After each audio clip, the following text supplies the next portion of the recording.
Seputar Cermat TV kembali menyapa Anda dengan sejumlah berita menarik, aktual, dan eksklusif. Inilah berita menarik Cermat TV selengkapnya.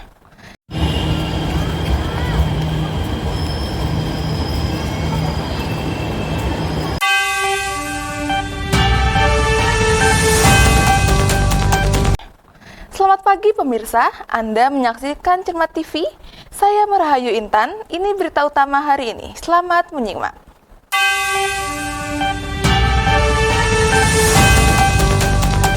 Halte Simpang Pramuka dirobohkan untuk pembangunan LRT. Pembongkaran sebabkan kemacetan dan pengalihan rute. Anda akan terhubung kepada rekan kami langsung dari lokasi. Kepada Rahayu Intan dipersilahkan. Baik, terima kasih kepada Farah yang berada di studio. Selamat siang pemirsa, kembali lagi dengan saya Rahayu Intan Nuraini melaporkan langsung dari kawasan Simpang Pramuka, Jakarta Timur. Seperti yang bisa Anda lihat di belakang saya, kini halte busway Simpang Pramuka telah rata menjadi tanah. Dan pembongkaran kini telah resmi diselesaikan untuk menjadi bagian pembangunan LRT Jabodebek tahap lanjutan.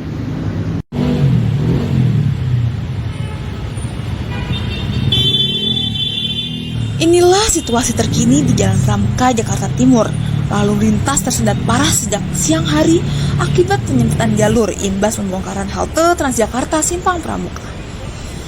Halte yang sebelumnya menjadi titik transit penting bagi ribuan penumpang setiap harinya, kini sudah mulai diratakan alat berat.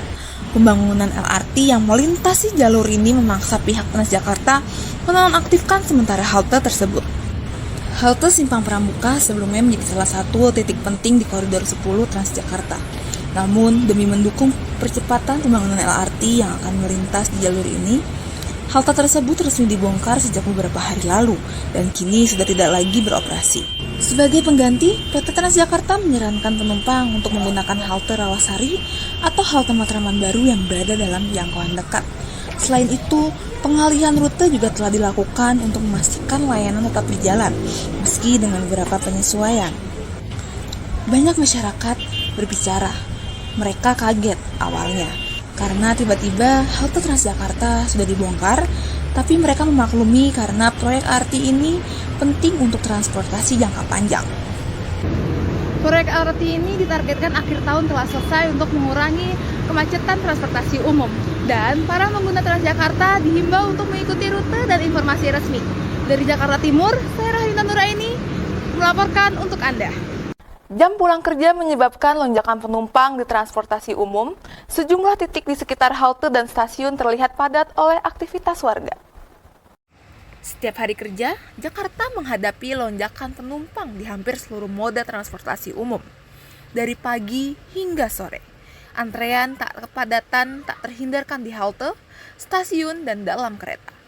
Transjakarta masih menjadi pilihan utama masyarakat dengan jumlah penumpang harian mencapai lebih dari 800.000 orang.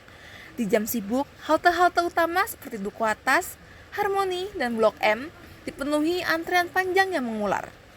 Sementara itu, KRL Komuter Line Jabodetabek melayani lebih dari 1 juta penumpang per hari. Kepadatan tertinggi terjadi pada pukul 6 hingga 9 pagi, di mana gerbong dipenuhi pekerja dan pelajar yang berangkat ke pusat kota. MRT juga mengalami peningkatan, rata-rata 120 hingga 140 ribu penumpang menggunakan layanan ini di setiap hari kerja. Stasiun-stasiun seperti Lebak Bulus, Fatmawati, dan Duku Atas menjadi titik kumpul pengguna. Lonjakan ini menunjukkan tingginya ketergantungan masyarakat pada transportasi publik. Namun, kapasitas yang terbatas masih menjadi tantangan. Pemerintah diharapkan menambah armada, memperluas jangkauan, dan meningkatkan integrasi antar moda.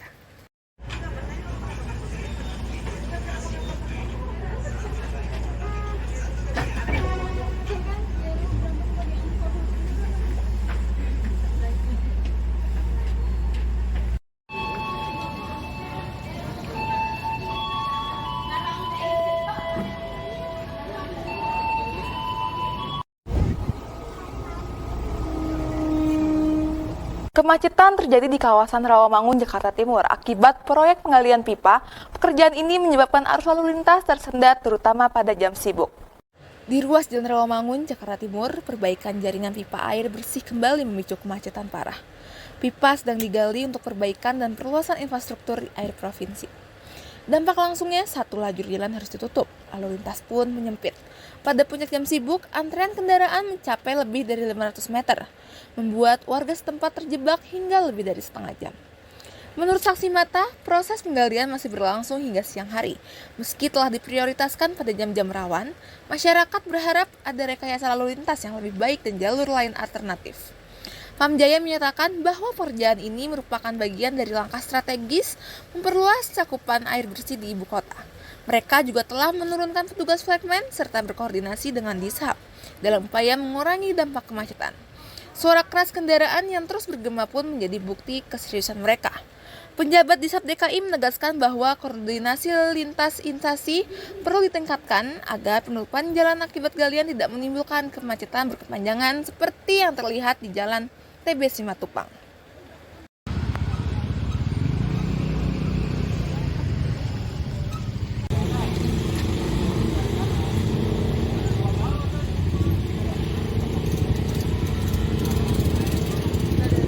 Pemirsa, tak hanya wisata satwa, Ragunan juga menyuguhkan beragam kuliner lezat yang ramai dikunjungi pengunjung.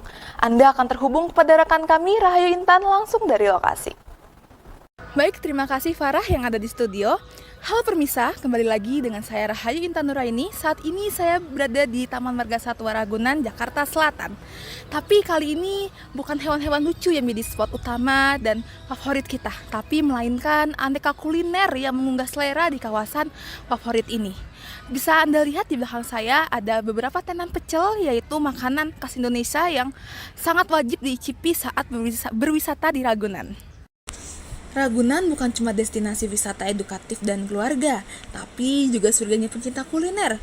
Mulai dari makanan tradisional khas Betawi, jajanan kaki lima, hingga hidangan kekinian, semua bisa kita temukan di sini.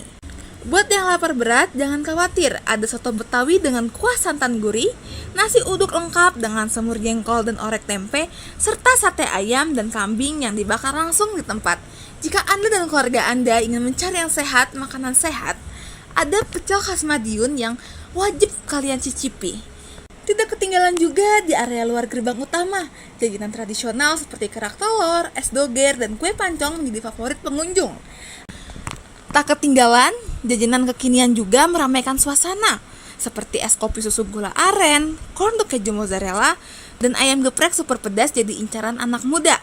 Dan tidak ketinggalan pula es krim yang bisa menyegarkan tenggorokan kalian. Semua makanan dan jajanan ini mulai dari 15.000. Jadi, tunggu apa lagi?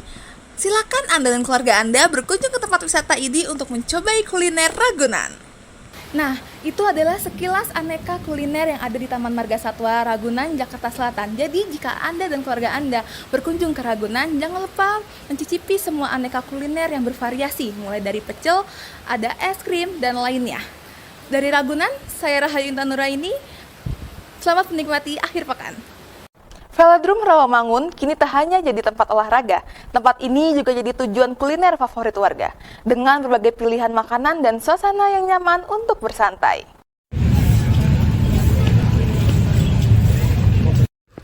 Jakarta International Velodrome yang dulunya dikenal sebagai arena balap sepeda kelas dunia, kini berubah wajah.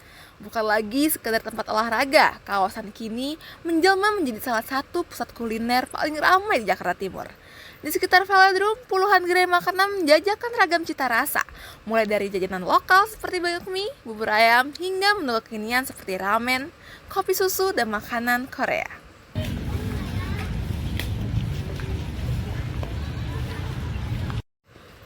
Pengunjung datang bukan hanya untuk berolahraga, melainkan untuk mencicipi makanan di kafe-kafe hits seperti Kopi Nako, Seteras, dan Simo Kopi.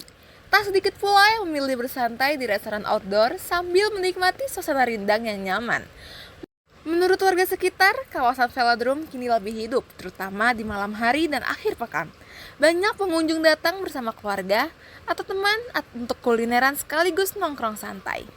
Pemerintah kota pun menyambut baik perubahan ini karena turut mendorong ekonomi kreatif dan UMKM di sektor makanan dan minuman. Tak ketinggalan juga, menurut pedagang, sejak velodrome direnovasi dan LRT terhubung, jumlah pengunjung terus meningkat, terutama di akhir pekan dan malam hari. Pemerintah pun mendukung pengembangan kawasan ini sebagai destinasi kuliner sekaligus ruang publik alternatif. Kalau kamu belum coba kuliner di velodrome, kamu belum benar-benar menjelajahi rasa Jakarta Timur. Datanglah sekali saja, dan kamu akan ingin kembali bukan hanya karena makanannya, tapi juga suasananya. Jakarta Marathon 2025 resmi digelar dengan dikelompokkan lebih dari 31.000 pelari. Ajang ini jadi wadah sport turis dan promosi ibu kota sebagai tujuan maraton dunia. Ajang olahraga lari paling dinantikan tahun ini, Marathon 2025 resmi diumumkan akan digelar pada Oktober mendatang. Ribuan peserta dari berbagai kota, bahkan mancanegara, dipastikan ikut serta dalam perhelatan bergengsi ini. Dengan tema Berlari Bersama Sehatkan Indonesia, Marathon 2025 bukan hanya soal kecepatan dan kompetensi, tapi juga tentang semangat kebersamaan, hidup sehat, dan kecintaan pada kota. 4 kategori lari disiapkan untuk berbagai level pelari, mulai dari 5 km, 10 km, half marathon 21.000, hingga full marathon 42.000. Jalur yang dilalui mencakup pusat kota, kawasan bersejarah, dan ruang terbuka hijau, memberi pengalaman visual sekaligus tantangan fisik. Sistem pendaftaran online dibuka sejak awal Juli dan antusiasme langsung membeludak. Dalam 24 jam pertama, lebih dari 5.000 peserta telah mengamankan nomor lari mereka. Panitia menyatakan telah menyiapkan berbagai fasilitas mulai dari hydration point, tim medis di setiap zona, hingga hiburan di sepanjang lintasan. Event ini juga akan melibatkan ribuan relawan dan komunitas olahraga sebagai bagian dari gotong royong besar. Tak hanya atlet profesional, maraton tahun ini juga mengajak pelari pemula dan masyarakat umum untuk ikut serta. Latihan bersama bahkan telah digelar di beberapa titik Car Free Day demi menyambut hari H. Kami meningkatkan orang tinggal di hotel. Yang kedua, UMKM-nya juga naik. Maka acara seperti ini pemerintah Jakarta akan memberikan dukungan sepenuhnya, tidak tanggung-tanggung. Tetapi saya juga meminta pelaksanaannya harus dilakukan dengan baik. Dan alhamdulillah Jakarta International Marathon ini mudah-mudahan akan menjadi role model dari pelaksanaan maraton yang ada di Indonesia. Karena bagi banyak peserta, maraton event lari Jakarta International Marathon menjadi simbol bahwa Jakarta siap menyambut lebih banyak event olahraga internasional. Maraton 2025 diprediksi bukan hanya di ajang dengan olahraga, infrastruktur yang mendukung dan komitmen pemerintah, Jakarta kian mengukuhkan dirinya sebagai kota fun, sehat dan terbuka untuk dunia. Satu langkah kecil bisa membawa semangat besar. Dari Jakarta, siapkan tim spot TV One terbaikmu mengabarkan. dan jadilah bagian dari gerakan sehat untuk Indonesia. Maraton 2025, kita lari bersama. Garuda Muda tampil gemilang di final Piala Asia U23 dan bikin bangga Indonesia. Semua akan kami bahas lengkap hanya di sini. Jangan kemana-mana. Suasana di Stadion Lusail, Qatar bergemuruh. Ribuan penonton bersatu dalam detik-detik sejarah. Di tengah sorotan dunia, Garuda Muda julukan Tim Nasional Indonesia U23 menepak final Piala Asia U23 untuk pertama kalinya. Dengan semangat juang yang tak mengenal lelah, anak-anak muda Indonesia tampil penuh determinasi. Witan Sulaiman, Marcelino Ferdinand, hingga sang kapten Rizky Ridho mengisi lapangan bukan hanya sebagai pemain, tapi sebagai lambang harapan bangsa. Pertandingan berjalan sengit, lawan bukan sembarangan, tim unggulan yang punya sejarah panjang di level Asia. Tapi Garuda Muda tak goyah, solid di pertengahan, agresif dalam menyerang, kolaborasi antar lini berjalan padu. Umpan-umpan pendek cepat dan pergerakan tanpa bola yang menekan sejak menit pertama. Gol indah Marcelino di menit 36 jadi pelepas ketegangan. Sebuah tembakan mendatar dari luar kotak penalti mengecoh kiper lawan. Stadion bergemuruh. Para supporter merah putih bersorak sambil menitikan air mata haru. Di babak kedua, Indonesia bertahan dengan disiplin tinggi. Hernando Ari tampil gemilang di bawah Mistar, menepis peluang demi peluang yang mengancam. Ketika peluit panjang dibunyikan, bukan hanya kemenangan yang diraih, tapi sebuah sejarah yang ditulis dengan darah, keringat, dan mimpi. Final ini bukan hanya soal sepak bola, ini tentang pembuktian. Tentang bagaimana anak-anak muda dari negeri kepulauan bisa bersaing di level tertinggi Asia. Garuda Muda telah terbang tinggi dan dunia kini menoleh ke arah Indonesia. Itu saja berita hari ini di Cermat TV. Terima kasih sudah menyimak. Saya Rahayu Intan, pamit undur diri. Sampai jumpa di lain waktu.